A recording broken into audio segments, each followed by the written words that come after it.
Magandang araw po sa inyong lahat. Ako po si retired Brigadier General Virgilio Garcia. Judge Advocate General po ang aking serbisyo nung ako'y nasa serbisyo.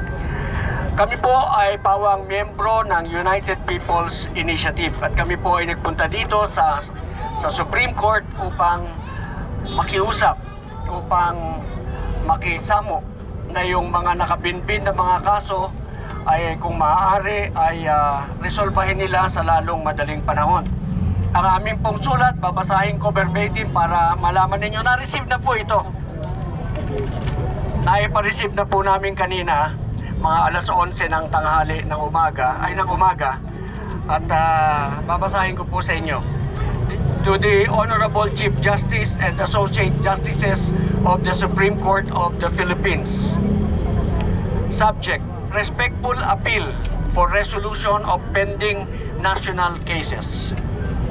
Honorable Justices of the Supreme Court, we respectfully write as concerned Filipino citizens who sincerely care about the welfare of our republic and the stability of our democratic institutions. At present, there are several pending cases before the Supreme Court that carry deep and far-reaching implications for our country. Matters involving national budget, the electoral system, constitutional processes, and other significant national concerns.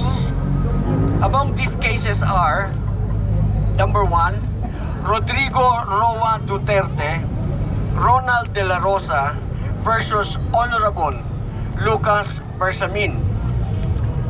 Case number GR number 278747. Isidro Tom Ungap versus House of Representatives. General Appropriations Act of 2025. GR number 277975. Veronica Duterte versus Nicolas Torre. Ito po yung tungkol sa kidnapping ni Presidente Duterte. GR number 278768. Sara Duterte versus House of Representatives. Ito po yung alleged sham impeachment complaint. GR number 278353. Attorney Israelito Torion versus Comelec and M. Miro. GR number 279245. And General Eliseo Rio versus Comelec and Smartmatic, GR number 263838. We fully recognize the weight of your responsibility and the need to carefully deliberate on each matter in accordance with the Constitution and existing laws. Nevertheless, we respectfully appeal for a prompt, clear, and just resolution of these cases. The trust of the people in our institutions rests upon the transparency, accountability, and timely issuance of decisions.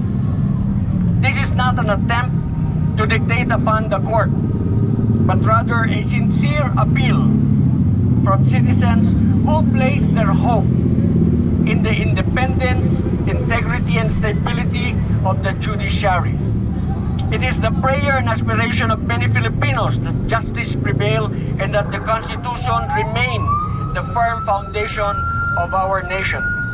Thank you for your continued service to the Filipino people. Respectfully, Attorney Melchor Magdamo, UPI Legal Counsel. Maraming salamat po. Sir, itinaon nyo talaga sa yung kumbaga first day ng pre-trial hearing sa Daig? Yes po. Marami po kaming itinaon na mga activities sa mga important dates na magaganap. March 11 meron din po kami. March 11. Ano po yun? 11. Caravan. Caravan, okay. Pero anong main, kumbaga appeal nyo sa Supreme Court? Ang gusto nyo ba ipabalikin sa dito? I-resolve yung mga pending cases na nakabinbin. And we are sure kasi when they resolve these cases, maaaring maipabalik natin si dating Presidente Rodrigo Duterte dahil maliwanag naman po talagang merong kidnapping, maliwanag naman po talagang hindi dumaan sa ating legal system yung kanilang pagkidnap, pagbaba ng eroplano, nilipat nila ng eroplano, nilipat na nila sa labas. Pagkatapos, ang masama nito, iniwanan nila sa ibang bansa, walang aid, walang tulong galing sa gobyerno ng Pilipinas. Inabandon na nila yung Pilipino sa ibang bansa. Nag-iisa siya doon. Nakakagalit po yun. Nagkamali niya ang pagsukaan. Natin yan. Bayan, magising tayo! Laban si Daddy D! Meron pa po kayong tanong? Si Daddy D! Okay na, nakatago. Okay.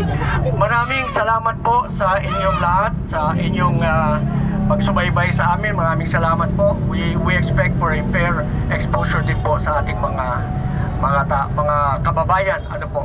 Gusto lang po namin ng patas-patas na paglalahad ng katotohanan sa ating mga kababayan. Maraming salamat po. May dagdag pa. Additional lang si Capre. Kaya tayo nandito. Ako nga po pala si Captain Ray Valeros, Secretary General ng United People's Initiative. Kaya po bakit dito sa Supreme Court? Wala na po tayong maasahan sa ating executive branch. Ganon rin po sa legislative branch, wala na tayong maasahan. Alam naman ng lahat yan. So dito ang huling bastion ng hope ng ating bansa, ang Supreme Court. Regardless kung ano ang magiging desisyon nila, kailangan resolbahin nila yung mga outstanding cases na nakapending rito sa kanilang sala. Hindi pwedeng walang tuldok ito. Yun ang hinihintay ng taong bayan. Napaka-importante yung binanggit ni General Atty. Garcia na isang Pilipino, hindi lang mga politiko, kahit ordinaryong tao, pwede bang isurrender natin ito basta-basta sa ibang bansa na may sarili tayong batas? Pag sinurrender mo ang isang Pilipino sa ibang bansa, umamin ka na may failure of justice sa bansa natin. So yun po yun.